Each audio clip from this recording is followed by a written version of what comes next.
आउज़ बिल्लाहि मिनश्शैतानिर्रजीम बिस्मिल्लाहिर्रहमानिर्रहीम। वीवर्स, आज के इस वीडियो में आपको हम ड्रैगन तकोन का इंट्रोडक्शन करवाएंगे। बरमूदा तकोन के बारे में तो तमाम दुनिया भर में बहुत कुछ लिखा जाता रहा है और इसके बारे में लोगों को खासी मालूमात हैं, लेकिन बरमूदा तकोन की तरह पुरअसरार और हादसात के मरकज़ जापान का ड्रैगन तकोन या शैतानी समंदर के बारे में लोगों को बहुत कम मालूमात हैं।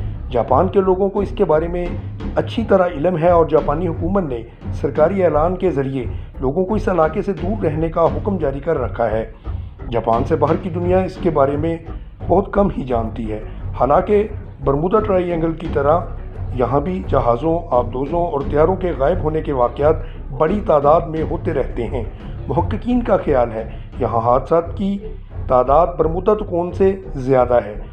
यहाँ भी अगवा होने वालों की अक्सरियत माहिरीन, कप्तानों और हवाबाज़ों की रही है।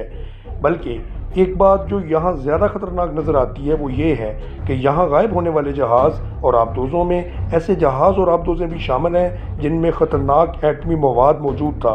ये इलाका पैसिफिक ओशन यानी बहरुल काहल में जापान और फ़िलिपाइन के इलाके में है। ये तकोन जापान के साहली शहर योकोहामा से फ़िलिपाइन के जजीरे गुआम तक और गुआम से फिर जापान के मारियाना जज़ायर तक, मारियाना से योकोहामा तक बनती है। मारियाना जज़ायर पर दूसरी जंग अज़ीम में अमेरिका ने कब्ज़ा किया था। इस समंदर को जापानी लोग मानो ओमी कहते हैं, जिसके मानी शैतान का समंदर है।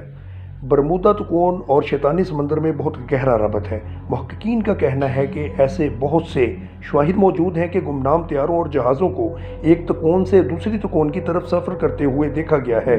ये दोनों तकोन एक ही तूलल बल्द और अर्ज़ल बल्द पर वाक़े हैं। जिस तरह के मुशाहिदात बरमूदा तकोन के इलाके और फ़िज़ा में किए गए हैं, इसी तरह शैतानी समंदर में भी उड़न तश्तरियों का आना जाना और इनके ऊपर मंडलाना और पानी के अंदर दाखिल होने और निकलने के मुतअद्दिद वाक़यात मौजूद हैं। यहाँ पर भी खाली जहाज़ बग़ैर कप्तान और बग़ैर अमले के समंदर में तेज़ी से सफ़र करते हुए नज़र आते हैं। बरमूदा तकोन की तरह यहाँ भी सरगर्म और सर्द मौजें आपस में टकराती रहती हैं, जिसके नतीजे में बड़ी मिक़दार में मकनातीसी मैदान वजूद में आते हैं। बरमूदा तकोन और शैतानी समंदर पर तहकीक करने वालों में एक बड़ा मशहूर नाम चार्ल्स बर्टल्स का है। वो अपनी किताब दी ड्रैगन ट्रायंगल में लिखते हैं, 1952 था 1954 जापान ने अपने 5 बड़े फ़ौजी जहाज़ एक इलाके में खोए हैं। अफराद की तादाद 700 से ज़्यादा है। इस मुअम्मा का राज जानने के लिए जापानी हुकूमत ने एक जहाज़ पर 100 से ज़ायद साइंसदानों को सवार किया, लेकिन शैतानी समंदर का मुअम्मा हल करने वाले खुद मुअम्मा बन गए। इसके बाद जापान ने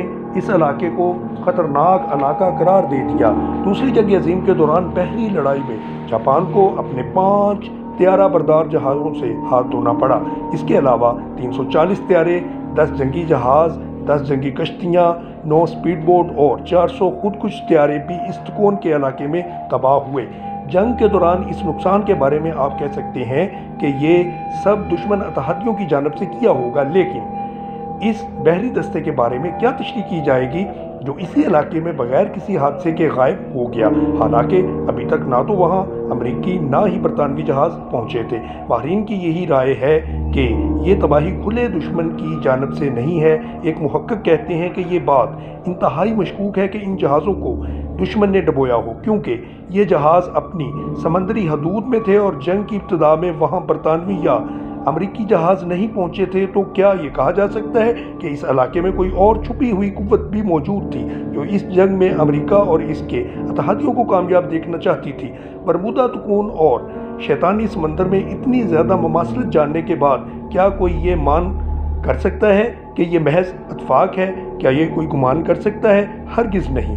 मशहूर मुहक्किक चार्ल्स बर्टल्स कहते हैं, बरमूदा तकोन और शैतानी समंदर में जहाज़ों का पुरअसरार तौर पर गायब हो जाना इत्तेफाकी नहीं हो सकता, जबकि दोनों इलाकों में ममासलत पाई जा रही है। जहाज़ों और तैयारों के गायब होने में दोनों जगह एक ही नज़रिया कारफरमा है। जहाज़ के गायब हो जाने के बारे में तो ये बहाना पेश किया जा सकता है कि जहाज़ डूब गया, लेकिन जदीद आबदोज़ें जिनमें जदीद वायरलेस निज़ाम मौजूद हो, अगर वो इस इलाके में गायब कर दी जाएँ तो आप क्या कहेंगे? फिर आबदोज़ें भी कोई आम नहीं बल्कि एटमी आबदोज़ें। ज़रा सोचिए और तअज्जुब कीजिए, किसी सुपर पावर के एटमी आबदोज़ बग़ैर किसी सबब के गायब हो जाए और इसकी तरफ से कोई खातिर परेशानी या इज़्तिराब देखने में ना आए, गोया जिसने दी थी इसी ने वापस ले ली। جولف 1 نامی روسی آبدوز اپریل 1968 میں غائب ہوئی تھی۔ اس کے عملے کی تعداد 86 تھی اور اس پر 800 کلو گرام ایٹمی وار ہیڈ لدے ہوئے تھے۔ افراد اور ایٹمی وار ہیڈ بغیر کسی سبب کے پانی کی گہرائیوں میں چلے گئے۔ 19 مارچ 1957 کو سابق فلپائنی صدر کا طیارہ 24 حکومتی اہلکاروں سمیت شیطانی سمندر کی فضا میں غائب ہوا اور کوئی سراغ نہ مل سکا۔